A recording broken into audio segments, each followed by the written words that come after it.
Wine is a scorner. None of its bad habits will rub off on you. None of its judgments will fall on you. Are you telling me that it won't affect your life in some way because, you can do it in moderation, because you can handle it, you can control it? It's a snake that will bite you in the end, as another proverb tells us. Okay, let's leave wine for a second. Let's leave scorn over here with his date. We'll come back to them in a minute. Look at the next thing that it says. Really, in Hebrew, these are only 2 words each. Wine is a scorner. Those are just 2 Hebrew words. Now we come to the second set of words, strong drink. And it's not just strong drink, it's strong, intoxicating drink. This wasn't just, they didn't have lovely words for it. I was watching the Preakness yesterday, and I happened to see an advertisement for that whiskey, Woodridge Reserve. Boy, doesn't that sound sophisticated? Woodridge Reserve. No, this is strong, intoxicating drink, which is exactly what that is. That's why they have to relabel it. Make it sound, sophisticated and chic. Use the word reserve and, all those kind of languages so that it doesn't sound like, you're going to get drunk on this. Because that's what it does. See, strong, intoxicating drink, what does that tell you about it? That tells you exactly about it. The Hebrew word here tells exactly what this stuff is. It's not fun, it's not tasty, it's not good for you, and it's not going to move you up the social ladder. It will make you drunk. That's the idea.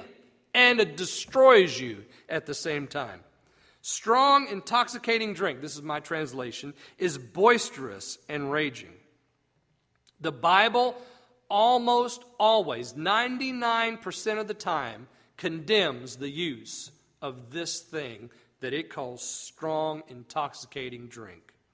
There's only one time, and that in the book of Proverbs, where it said, give to those who are suffering strong drink. The only time that it's ever endorsed. The very translation of its name tells us about its use. And notice the description of it right here. Notice the description. It says it's boisterous and raging. I think the King James translates this raging. Yeah, raging. And that's a good translation. But it really doesn't get across to us the idea. It's loud. It's noisy. What is a drunk person? They're loud and they're noisy. See, this is describing the result of strong, intoxicating drink. Another translation of this might be, it roars, it growls, it murmurs. Those are all good translations of this particular word. Strong, intoxicating drink is a noisy, growling animal. Now, we are in danger. I said this at the beginning of the message today. In this country of swallowing whole intoxication as a lifestyle. Intemperance is about to take over. Ohio is about to face an issue on the ballot this November called the Ohio Marijuana Legalization Initiative.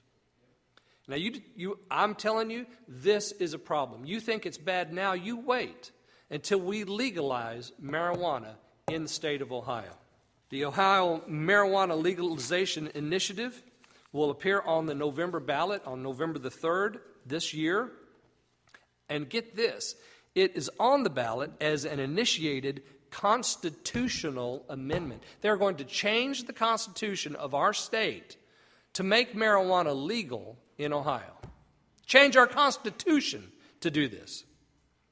The measure upon voter approval, and I'm reading from their website. They have all of this online, so you can go there and check this out. Upon voter approval, would legalize the recreational and medical use of marijuana for persons who are 21 years of age or older. The use of medical marijuana would require a doctor's note. The initiative would, quote, regulate, tax, and treat marijuana like alcohol, end quote. And establish a marijuana control commission. More bureaucracy. Residents of the state would be permitted to open pot-related manufacturing plants, retail stores, and medical dispensaries. Additionally, the amendment would permit 10 grower-sellers in the state. So they're creating a monopoly so that only certain people in the cartels can deal marijuana to Ohioans. You talk about raging now.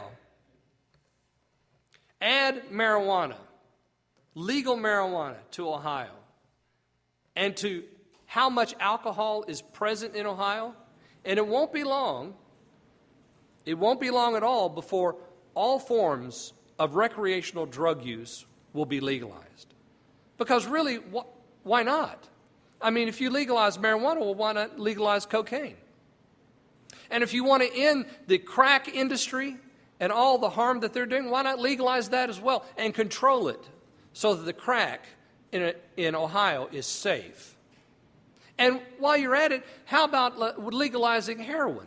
Why not legalize that as well?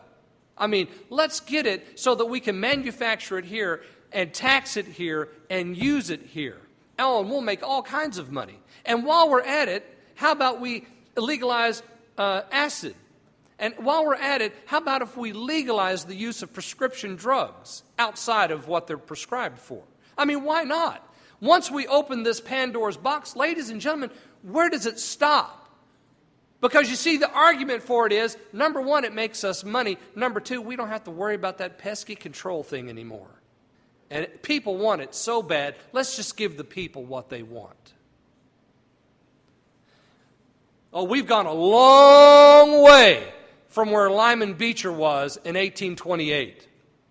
Now, not only is alcohol everywhere, it's ubiquitous. I mean, it floods everything. Now we're all going to open the gate and allow marijuana into that same pool.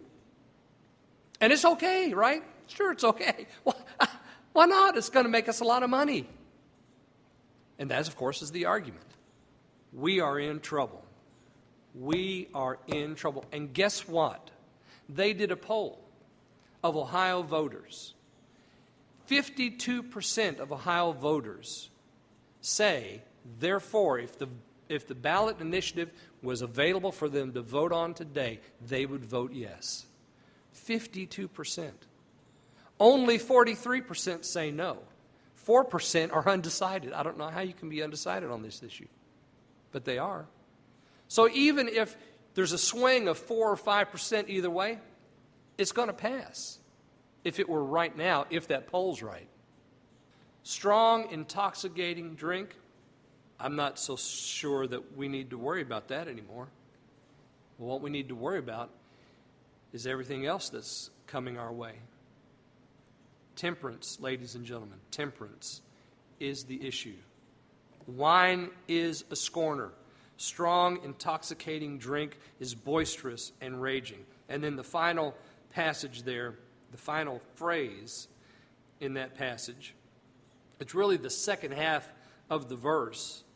The first half of the verse is, wine is a scorner, intoxicating drink is boisterous or raging. And then the second half of the verse is this, which composes as much material in the verse as the first part. Everyone who is led astray by it is not wise. Now, let's go back to Scorn and his girlfriend, our young lady that we love. We put him over there for a few minutes. They're sitting back there. I'm sure Scorn's rolling his eyes at me right now. Oh, Pastor Dave, there he goes again. Okay, they're back over here. Let's bring them forward. Come on up here. You've got to stand right there.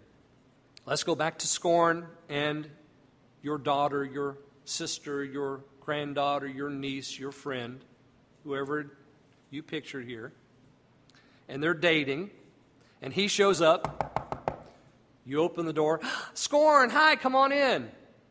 Lady men, he takes her hand and leads her out of your house.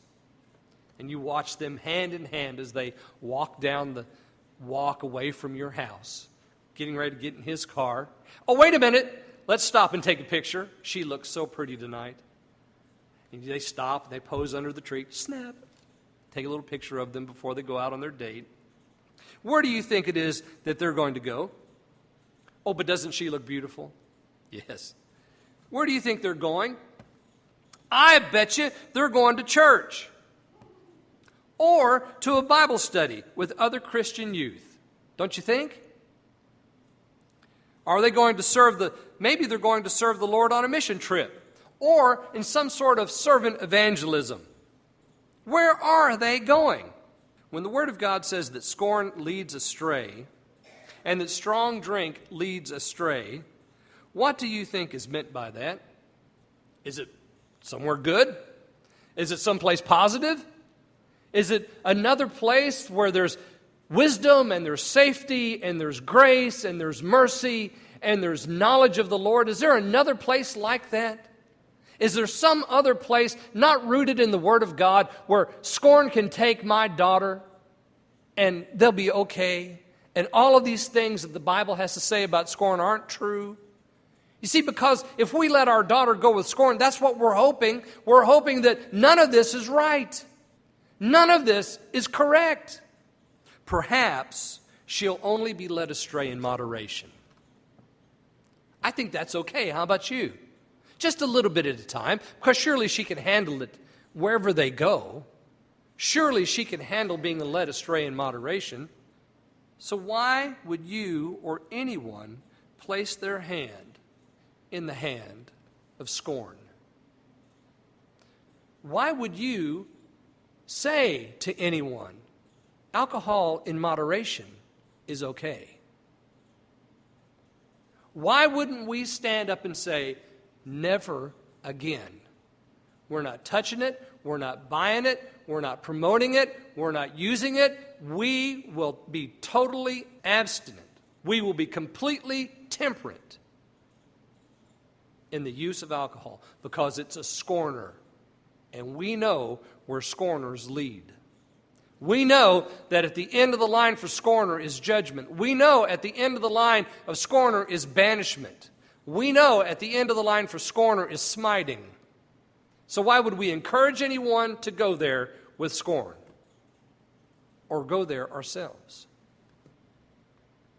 Notice the last phrase in this passage. Not only who are led astray, but then it tells us about the people that are led astray. They are not wise. A very simple, straightforward passage here in the Hebrew. Are not wise. Just that simple, just that straight. So where does the Bible tell us wisdom starts? Well, if we just look here in the book of Proverbs, we can find the answer to that question. Proverbs chapter 2. Let me read for you, beginning in verse 5. Then shalt thou understand the fear of the Lord, and find the knowledge of God. For the Lord giveth wisdom. Notice that. The Lord giveth wisdom. There's no wisdom with scorn. Scorn's trying to find wisdom, but he can't. And if he can't find wisdom, he can't provide wisdom. And anyone who is led astray by him is not going to find wisdom either. But there is wisdom to be had, and it's given by God. Verse 6, chapter 2, the book of Proverbs. For the Lord giveth wisdom. Out of his mouth come knowledge and understanding. He layeth up sound wisdom for the righteous. He is a buckler to them that walk uprightly. He keepeth the paths of judgment, and preserveth the way of his saints. Then shalt thou understand righteousness and judgment and equity, yea, every good path. The path that scorn takes is a path that leads astray. The path that the Lord takes is a path that leads to righteousness, judgment, and equity. When wisdom entereth into thine heart, and knowledge is pleasant to thy soul. So there's knowledge and wisdom and righteousness and equity with the Lord. Scorn, who despises all of that, he won't find it. And nobody who engages with him will find it either. What about you? Isn't it time for you and for me to stand up to the use of alcohol, strong drink, and intoxicating drug use in America and say, no more? We're done. I think it is high time, maybe even past time, for us to be the Christians God has called us to be. Jesus will meet you. Thanks for listening to this week's message. Please join us again next time for another installment of the Creek Road Baptist.